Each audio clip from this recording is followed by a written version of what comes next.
and take you to the website for our scholarship. I'm going to put this in the chat.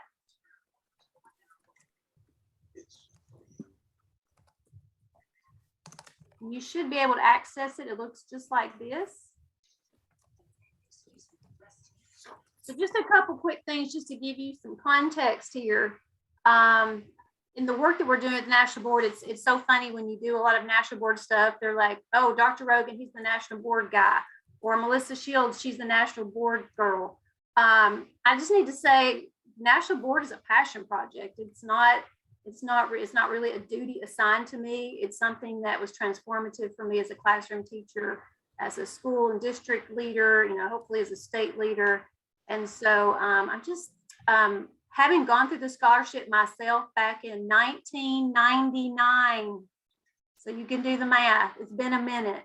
So I went through National Board, the scholarship program many years ago. It was brand new. There was no money.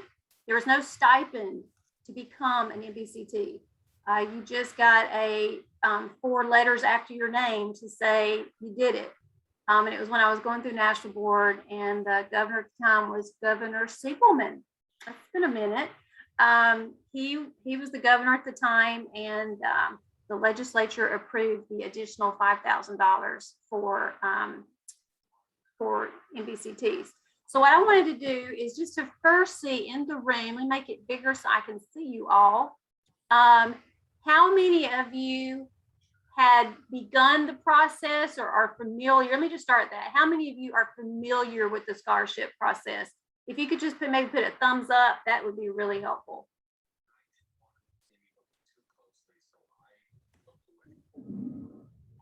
Okay, well, that's easy. So I tell you what, I'm just going to start from the very beginning, and I want you to know, just as the rest of the campus being, this is just a comfortable, casual place. You ask any questions that you have, we're here to support you. So what I put in the link is the scholarship FAQ that Dr. Rogan and I put together. We updated a bit each year, but not a lot. We don't make a lot of changes. The questions really come out or added as we receive them. But what I've done is I'm just going to go through the application with you, and we are recording this so that you'll have access to it. But what I want you to also know is I did a similar video back in February where I went through the whole process at the very beginning of the video, kind of what is National Board, how is it set up, and then I went through the actual process. And then, of course, on this side, we have things that you have, I hope by this point, you have heard multiple times today. Here is the guide. Here are your 5 core propositions. I'm going to spend a moment going through the calendar with you, and then how the scholarship is actually scored. So let me just start here with the actual application. So I'm going to click on what I call, it's just a screenshot of it, because we teachers, we want to print stuff out before we start typing things in. So what I did is I just put together a series of screenshots of the actual application so that you could do that. So I want to go through that, and please ask any questions. It's really straightforward.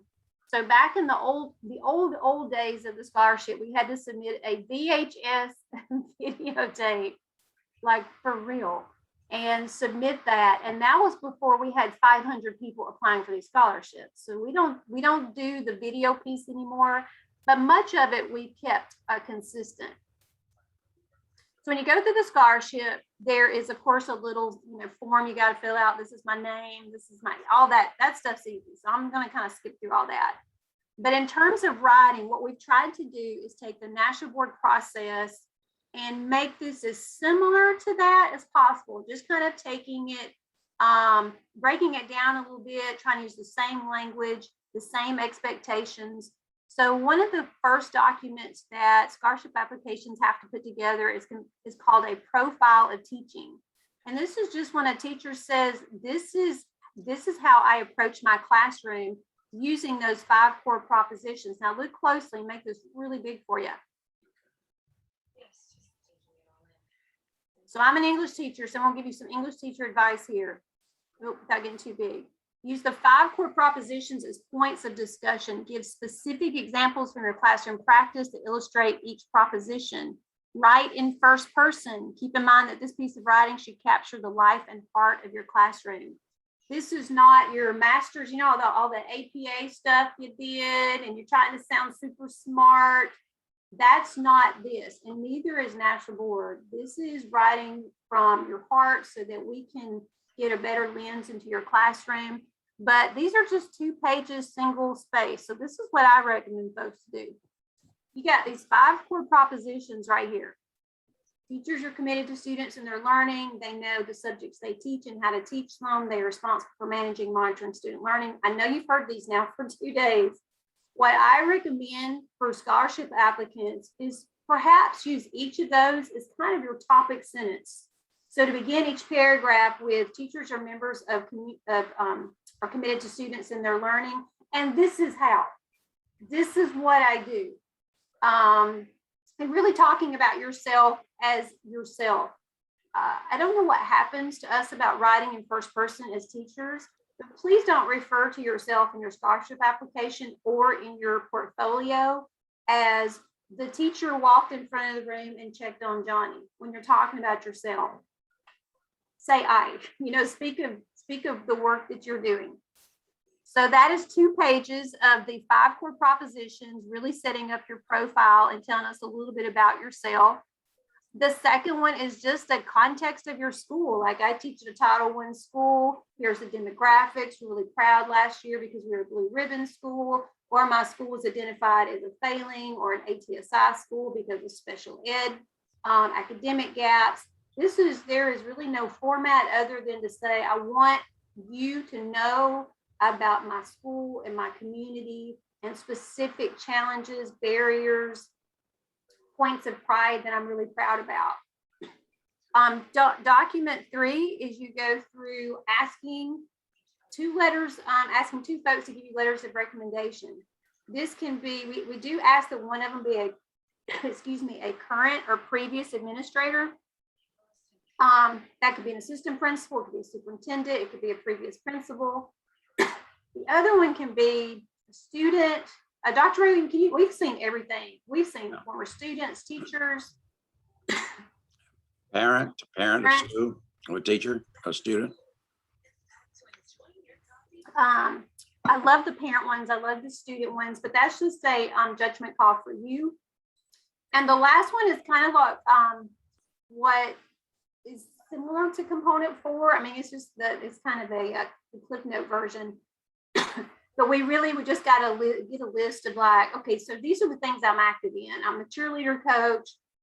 I have the middle school Sunday school class at my church. I won Teacher of the Year. I wrote my pacing guides for 3rd grade. Just let us know a little bit about you that perhaps you couldn't lift up into the profile of teaching. This is not written. It is truly just a series of like, I do this. Some people do like headings, like these are community events I'm participating in. These are the leadership things that I'm doing.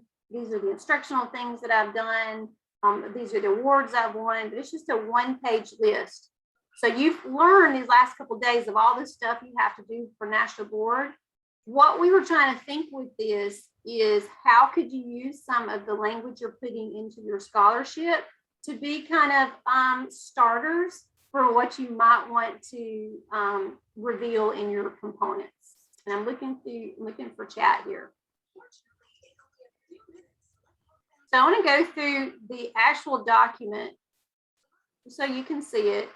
Let me make it a little smaller. You don't need to see all that.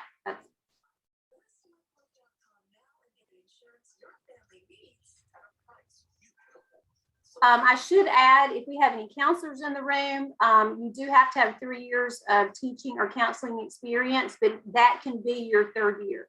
So next year, let's say this is you just finished your 2nd year of teaching. And next year is your 3rd year of teaching or being a counselor. You can apply for this scholarship in the spring, because by the time you are awarded and would be using it, you would be starting your 4th year. So we clear on that? So if next year is your 3rd year of teaching or counseling, you can submit this grant in February, March, whenever the deadline is, and then you would be eligible to receive it and start the following year. Dr. Rogan, you want me to leave this one for you about the money? Yeah, the annual combined household income, and this is where what you report on your federal income tax, adjusted gross income for your household income, and the figure that we look for is anything less than 120,000. And sometimes people come pretty close to this, and they ask us, do we have any wiggle room? And the answer is no. This is the legislature wrote this into the enabling legislation for this funding. They put the cap in at 120. We did not. And if somebody makes even slightly over 120, we simply can't accept the application. So every year we have a handful of people who send their applications in, and they make 130, 140,000. And we can't even process their application because they're not eligible. So, we're sorry about that. But again, the legislature made that decision. And so just we've heard people from the local school system say, oh, they don't even look at that. Well, actually, we do. That's one of the first things we look at to make sure you're eligible, besides the numbers of years of teaching. We look at this to make sure you're eligible. So we do look at it, and no, we do not have any wiggle room at all. So just take that in consideration and share it with other people that may be applying. And we're sorry we can't just take everybody's, but the legislature said no. Yeah, that I always say that didn't come from us, but it's one of those things that we have to follow. So this is different. If you've ever applied for the scholarship, maybe a few years ago, in the past, you can only apply for the scholarship if you were just starting out. You've never submitted a component. Well, we've changed that to say, if you've already submitted a component and you want to submit a scholarship to pay for the rest of them, that is completely fine. You get the score, then you get the funding. We can't retroactively pay for something you've already submitted, but if you have already submitted one or more components, you are more than welcome to apply for the scholarship. Here are some of the things that we like to know. This is also in the language of the law, that some priority is given to teachers that are serving Title I schools, failing schools, those that don't have a saturation of NBCTs, and those that are considered comprehensive support schools. And so these links are still the same links that you would use, because we have not had accountability. We haven't had testing or assessment. So nothing's changed in terms of those designations. So if you're not sure if your school's a failing school or a comprehensive school, you would use those links. But we just ask that you click each of those, because that helps us know to make sure that we're following the structure of the grant. Of course, we'd like to know who your in-service center is. And I should say, all scholarship recipients, one of the first things we do is send your names to your in-service centers and say, hey, help our friends out. And that's how this boot camp came out as a result of that, trying to provide the spaces where we could pull everybody together and provide really prescriptive support. I think at this point, look in the chat, I know we got a small group. Is everyone pretty much in the headspace that which certificate you would like to pursue? Any questions on that before I kind of leave? I don't want to assume that you've already talked about this in other sessions, so I don't want to belabor it, but I certainly want to open the floor up to questions. Okay, good deal. If you were a 7th, or maybe I should say, if you were an 8th or 9th grade teacher, you have a little wiggle room. I was an 8th grade teacher, English teacher. And so I could have done the young adult English language arts, or I could have done the early adolescence, because early adolescence is ages 11 to 15. And then young adult, I believe, is 14 to 18. So it was just which one do I want to do? So since I was teaching in a middle school, and there was, potentially I could be moved to a 6th or 7th grade classroom the next year, I chose to do early adolescence just to be safe, because I wanted to make sure I was able to pursue national board with students I had the most access to. So it sounds like we're good there. So we'll move on. I think there's some misconception that if you get the scholarship, you got to complete everything in the first year. That is also not the case. That's the beauty of this new process, is that you can say, you know what, I got small kids, my husband is sick, I've got, another job, or whatever. Just like with your master's or graduate classes, you can choose to get it all done in 1 year, or you can space it out over 3 years. That does not impact your scholarship at all. The only expectation is that you submit at least one component every year for 3 years. So you can't like defer the first year and be like, I'm just going to do them all the following year. It is expected and is required that you submit at least one component for the first 3 years of your candidacy. We did get some questions on the bulletin board about which ones we recommend. Angela, I know you get that a lot too. Like, what's the best way to do that? I am so careful about telling people to do it this way because everybody's situation is a little bit different. I've heard some people say, just do component 1 first because you can do that in the summer. And then I've heard others say, well, do component 1 last because you've had all this opportunity to really get invested in the components. So all I'm going to say to that is read your instructions and decide what you feel most comfortable with. I think Angela and Dr. Rogan would agree with me. Comp 4 seems to be the one that takes the most time. And ironically, it is only weighted 15% of the whole portfolio. Isn't that crazy?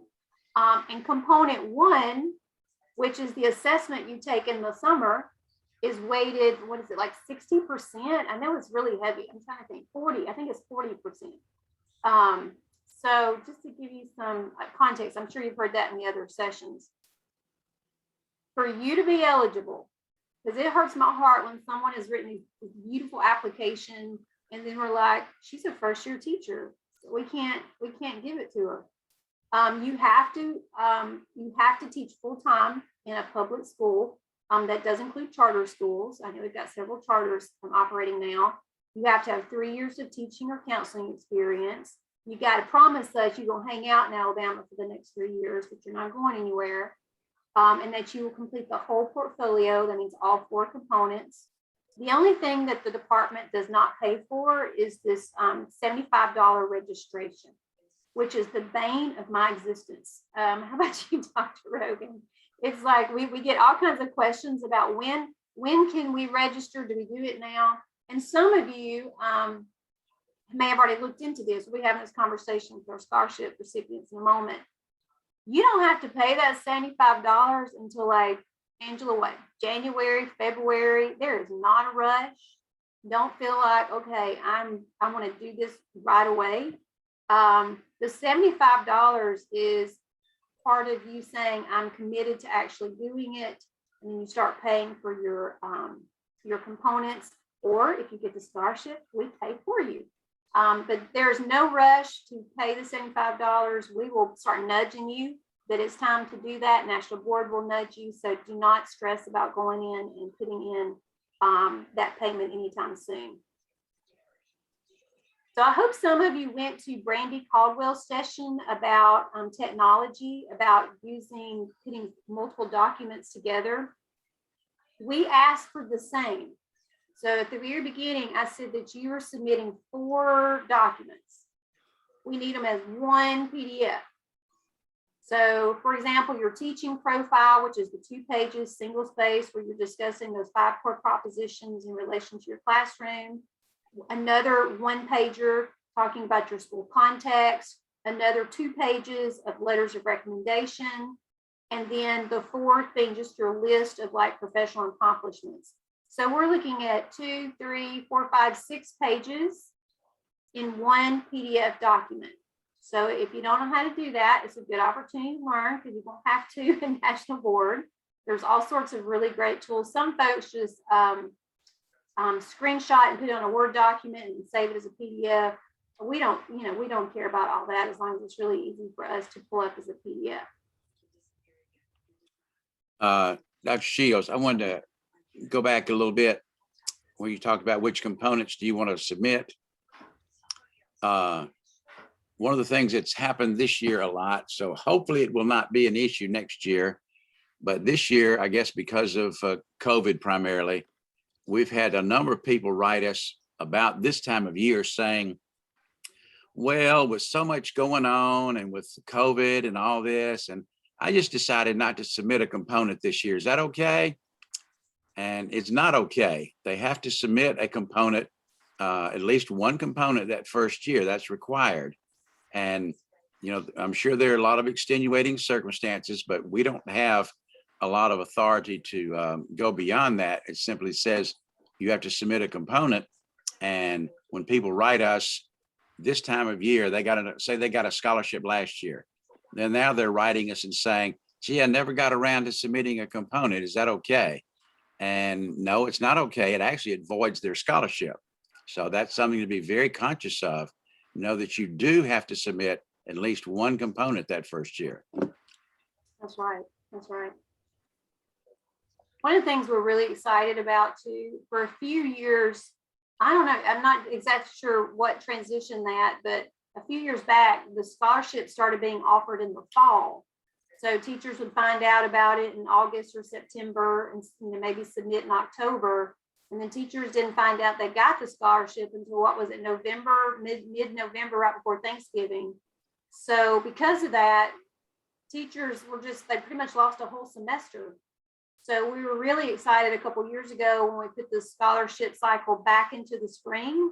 So that helps us do exactly what we're doing right now. Like we're going to be meeting with scholarship winners in the next session so that you can spend the summer like, okay, I got scholarship. Now what have I got myself into? Really connecting with other NBCTs, with your in-service centers, and then come August, like you are ready to roll. So that gives you a full year if you choose to do all four components. Now, let me just talk for just a minute about that. Let me put your faces over here and so I see you. We are asked, that's a lot. I don't know that I can do that. So let me be, I mean, it's a small group, so I can be transparent, right? It is completely possible to submit all four components in 1 year. That is very doable. National Board is saying you don't have to. So you know your work schedule, you know what's kind of going on in your life. I mean, just to give you some additional context, go back to 1998, 99 when you know, I was first starting National Board. I had 2 toddlers. I was teaching 30 minutes away. I don't know the word no. I know some of you are like that too. So I was like, you know, chair of this and staying after school. I didn't know a thing about National Board. No one told me anything about it other than if you get it, you're a, what did they say, a master teacher. I was like, I don't know about this, but I think I need to do it. And back then there were 6 entries and 4 90-minute tests. Now I'm not trying to make it sound like I'm a Marine in National Board, although we do have a Marine with us today who is an NBCT, Dr. Hamilton. But I am saying to you, if I can do it, you can do it. But it was one of those things I just said, this is important. I want to get it done. And back then you didn't have a choice. You had to do it in a year. But if things arise, you have the option to pace it out. And in terms of how you do it, it can look any kind of way. One of the things I would recommend, let me just go ahead and share my screen again, is I'll throw this in the chat too. So I know you've seen this already. This is not a State Department website. This is my nerdy pay it forward passion project website. I don't know any other way to say it. You know, some people do Netflix at night. I make websites. So I have a National Board site that everything we've talked about today in our sessions, the scholarship. If you go to this site, let me just throw this link in the chat. If you go to this site, there you go, and go to the National Board certification, you will see, of course, the boot camp. And I'll be posting all the links, including this one, the recordings to this site as well. But what I'd like you to do is pay attention to the component resources. We've got CSP training, but I want to look at the actual, we used to call it a grant and now we call it a scholarship. But this is a resource website for teachers who are interested in pursuing the scholarship. Of course, you know, I've got to update all the dates because this is still from this past spring, but you'll see questions, you'll see frequently asked questions, you'll see the requirements. And so I wanted to hit, since we got a small group, I thought it would be helpful for me just to kind of go through these FAQs. And Dr. Rogan, if I forget one, pull me in. But before I do, I'm going to click on this, and I'll put this link in the chat too, so you don't have to navigate with me on your browser. I think we get a lot of questions like, when do I get the scholarship, or I apply for the scholarship? When do I actually start? So I'm going to scroll down a little bit because I'm actually using this site later for our scholarship recipients. But this is a calendar that we put together to help those that are applying for the scholarship, those that are trying to figure out, so what happens when I get it? And so you can say, this is for you guys, be looking in January. So somewhere in January, we will, maybe even before, Dr. Rogan, he's the mastermind behind the scholarships. I just do what he tells me. So whenever Dr. Rogan says go, we will post the application normally right after Christmas. And then we give a couple months to work on that. You can see, I think last year, what was the deadline? March 31st? Yes. Gave the whole month of March. We definitely did. And then we announced those that got the scholarship normally right before school's out, maybe like May 18th, May 20th. And then we start to hit the ground running. So if and when you apply for the scholarship and receive it, this calendar will be really helpful for you to determine what your next steps are. But going back to the wonders that we get, I've already said that one. I think we've already mentioned that one. If you applied before and you didn't get it, you can apply again.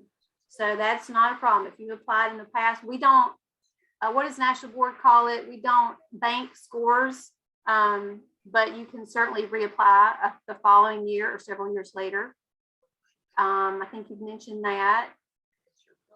No one gets money. That's the other thing. People think we're mailing them a check. Anything that we get in terms of funding for the scholarship, it goes straight to National Board. Like Clayton, you'd say, like, I want to do component 1 and 2 next year. And then you go into your National Board account and you register for it. And then the State Department covers that cost. The answer is yes. If you don't do all 3 in 1 year, in those 3 years, or you don't submit one every year for 3 years, you would lose the scholarship. I think we've mentioned that already. I mentioned to you about the $75. No, if you are, and I need to change that to MOC, not renewal. Can the scholarship cover MOC? Currently it does not, but I wished it would. So that's something we're always asking for. Maybe one day. Here's another one. Let's say you submit everything and you don't get the score you wanted. So you've got to go back and retake a test. You don't owe us anything. The funding is not dependent on your candidacy the first go around. Our job is to provide financial support to you to submit, but that support only extends to the 4 components. If you retake a component, then you would be responsible for that. Can I begin working on the process while you wait? Absolutely. I mean, you're here now, right? You haven't even applied yet.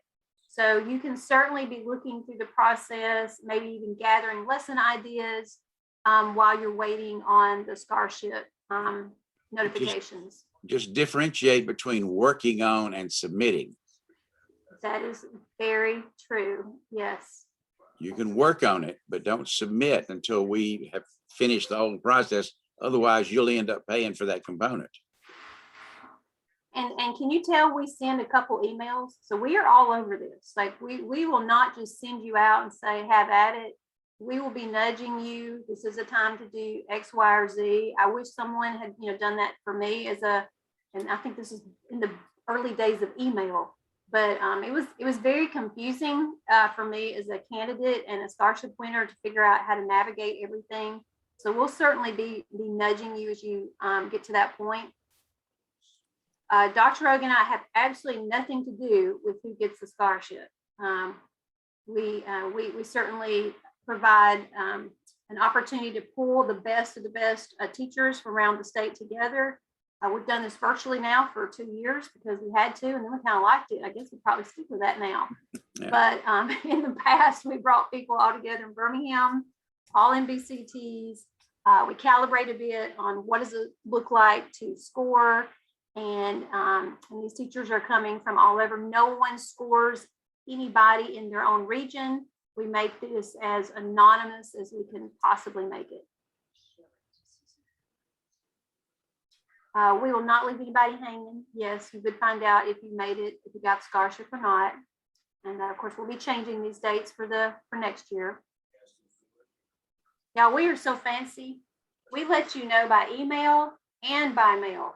We kind of upped our game a little bit. Sometimes mailing stuff from the State Department takes a minute. And so Dr. Rogan and I asked Dr. Boyd if we could immediately let the scholarship winners know. So we even stole from National Board. We do our own fireworks, and we really have a lot of fun with it. But Dr. Rogan will tell you that is the most panic-stricken I think I am each year when I hit the send. Like, it's so scary. And it's you just want to make sure you get that right. I hope everybody knows at this point, like, I shouldn't even have to say this. If everybody can at least get like a thumb, I hear you, a heart, something. No one in this state has to do this alone. Nobody. Like, there is a network of folks around the state saying, hey, where are my people at? Who can I help? So I need you to know that if you get the scholarship, if you don't get the scholarship, if you choose to do it without the scholarship, every single candidate in the state has people who are saying, we want to support you, we want to help you. Certainly you want to start with your in-service center directors. I'm going to throw a link in the chat in just a moment. I think Stephanie Uline down in Sarah created this awesome document that has all of the in-service centers information. Here, let me just go ahead. I'll just drop it in there in just a moment. Okay, I'm seeing some questions here, Dr. Rogan, in the chat, or comments. Thank you, Angela. And I'm going to pull up that document really quick.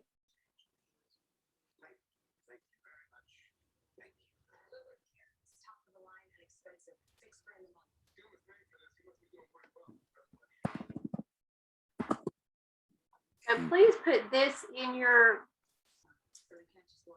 bookmarks. I'm going to put this in the chat. These are all of your people. So wherever you're coming from in the state, I'm going to put this on my screen so you can see it.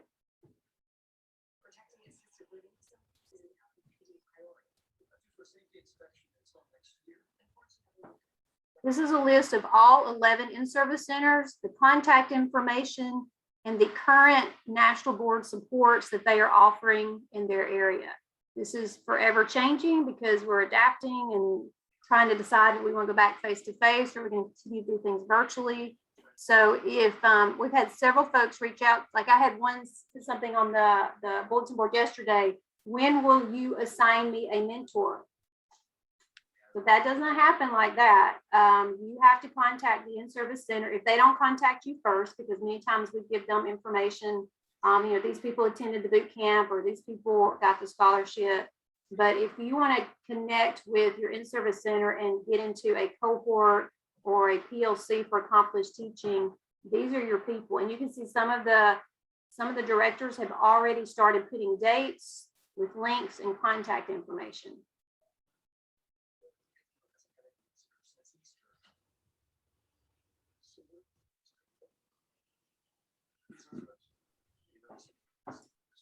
Only other thing, Dr. Rogan, I could think would be really relevant, I just really want to leave it to any questions you guys have, is when you're putting, we'll make this a little smaller, when you're putting your profile together, because the meat of your scholarship application is your profile of teaching. Yes, we want to know all your information and that kind of stuff, but what's weighted really, really heavily is that profile of teaching. And so one of the things I would really urge you to do is, as you are writing that, think about what separates you from another teacher. I'm not saying did you adopt 2 of your students. I'm not asking if you were the Alabama Teacher of the Year 3 times in a row. I'm just saying, what are some of the things that you do that you know are impacting students in a way that perhaps is not happening in other classrooms?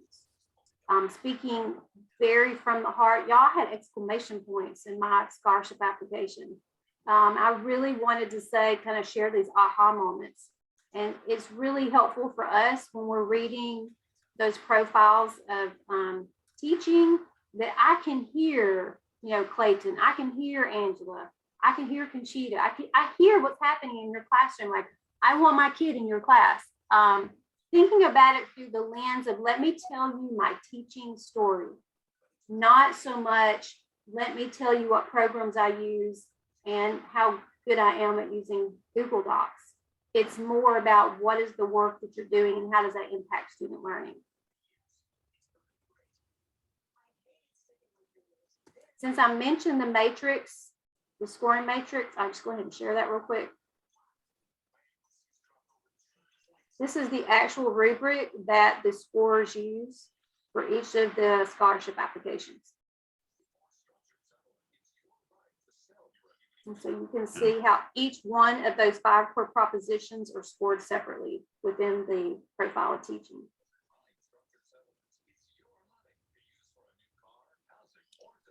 So I was going to say, on the application form, it's very important to fill it out correctly.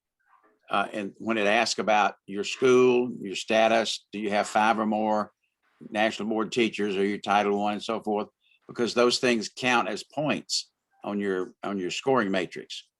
So it's very important to get that information correct. That's right. So be looking, I guess we can kind of commit, be looking what, January, Dr. Rogan, that Sure. we will be sending something out. It goes out as a memo to all superintendents. Yeah. Many times I secretly post it on the ALBCT Facebook page and unbeknownst to anybody else, but because I know my fellow NBCTs will get the word out really quickly. Not to say that, you know, the district folks won't, but we have obviously a pretty incredible network. And so as soon as we have that form ready to roll, I'm usually putting it out there for the world to see. Yeah. All right, any other questions? We got to make this short and sweet. Angela, can you think of anything I've not mentioned that your folks would be interested to know? I cannot think of anything specific to the scholarship. I'll share my story. I applied for the scholarship and did not get it, but as I said in that comment I put in the chat, I had just thought about this for so long. And then I worked on that scholarship application, and when I didn't get it, I just really have to give credit to my husband. He said, just do it. You know, you're going to get it, and we'll make that $1,900 back in no time. Just do it. So that's my biggest piece of advice to anyone. If these people that are in this session with us, we know you're at least thinking about it, or you wouldn't be here today. So I just encourage you to go for it. You know, there's never going to be a time when you're not busy and you don't have other commitments, but this is something important. It will change you. It can make a huge impact on your school and your community and your peers. So I just encourage you to go for it. And a good place to start is with the scholarship application. So I'm glad you mentioned that, Angela, because we used to have like grant writing sessions when I was in Etowah County. Now I get all the teachers together, and 1 year, I think there's 7 of us, or 7 of them, and 6 of them got the scholarship and 1 did not. And she was like the most amazing teacher, like absolutely beloved, incredible. She just didn't get it. And, you know, she was so happy for us. And then she applied for a scholarship the next year, and she did get it. But I think that's a good point to make. But at first she was like, I guess I'm just not good enough. Like, I'm not good enough to go through national board if I didn't get the scholarship. Well, here's the difference between the scholarship and national board. Scholarship only is very competitive. Like, it only allows this many people to get it based on this. We come up with this kind of hierarchy of, here's like a benchmark score. National board is not like that. It's not competitive. You get your score, then you become an NBCT. So one does not, that does not preclude a teacher from pursuing national board. Angela, I know Dr. Rogan heard me mention this, last week at Mega, but since this is such a tiny group, I feel pretty comfortable sharing it. But I too went through the scholarship application twice. Back in 98, 99, I got the scholarship, I got it, started national board, or, started as much as I could.